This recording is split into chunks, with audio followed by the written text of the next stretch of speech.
Beta elimination reactions की हम बात करेंगे। बीटा एलिमिनेशन रिएक्शन क्या होते हैं? अल्काइल हैलाइड में ये रिएक्शन होते हैं और इसमें हम देखते हैं कि जैसा कि नाम से ज़ाहिर है कि एलिमिनेशन होती है। ठीक है, मैं यहाँ पे एक अल्काइल हैलाइड लिख लेता हूँ। जैसे फ़र्ज़ किया मैं यहाँ पे लिख लेता हूँ जी इथाइल ब्रोमाइड। यहाँ पे मैं लिख लूँगा Br।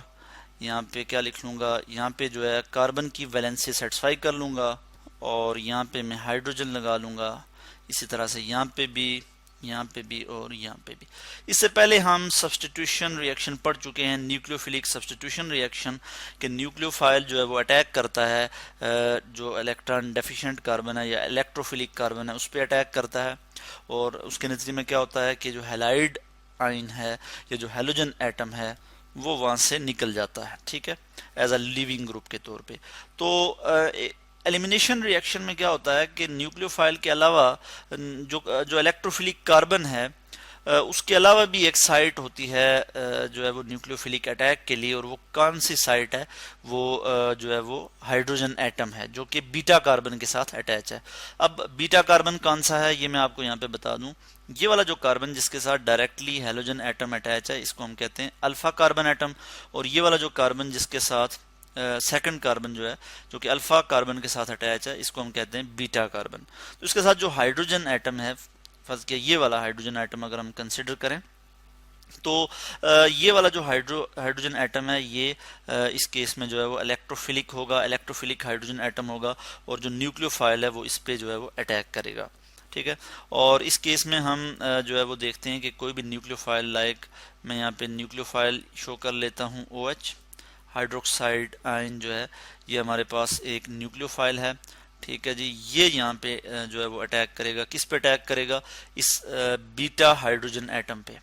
यहाँ पे जब इस पे अटैक करेगा तो इसके इसके इसके नतीजे में हमारे पास क्या आ जाएगा कि ये हाइड्रोजन जो है ये यहाँ से अपने इलेक्ट्रॉन रिलीज करेगा और क्या होगा, ये वाला बॉन्ड यहाँ पे शिफ्ट हो जाएगा और क्या हो जाएगा कि यहाँ से जो हैलोजन एटम है ये यहाँ से निकल जाएगा।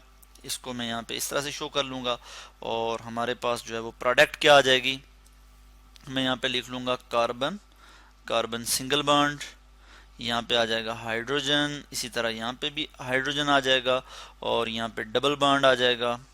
ठीक हो गया, एक हाइड्रोजन यहाँ पे आ जाएगा और एक हाइड्रोजन यहाँ पे आ जाएगा।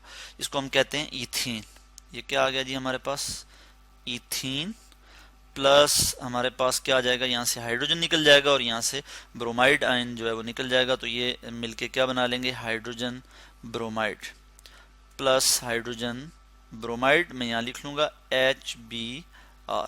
तो इसको हम कहते हैं बीटा एलिमिनेशन।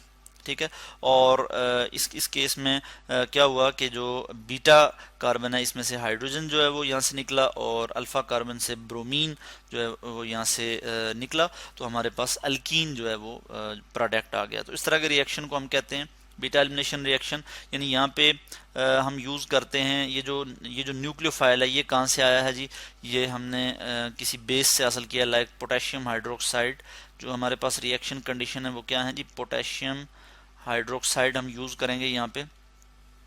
पोटेशियम हाइड्रोक्साइड जो है एक बेस है हमारे पास, स्ट्रांग बेस है, ये यूज़ करेंगे और किस तरह से यूज़ करेंगे, अल्कोहलिक पोटेशियम हाइड्रोक्साइड यूज़ करेंगे। ठीक है, यानी अल्कोहल की मौजूदगी में ये रिएक्शन होगा AlCOHOl, ये जो है इसकी रिएक्शन कंडीशन है। तो ये जो हाइड्रोक्सिल ग्रुप यहाँ पे एज अ न्यूक्लियोफाइल के तौर पे एक्ट कर रहा है ये कहाँ से आया जी, ये इस अल्कोहलिक पोटेशियम हाइड्रोक्साइड से जो है आया है, जिसने क्या किया जी कि एलिमिनेशन प्रोडक्ट हमें दिए।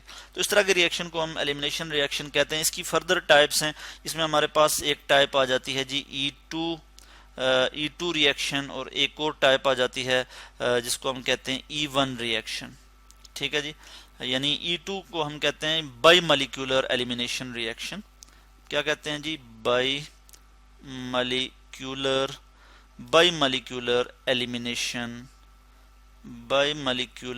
Elimination reaction.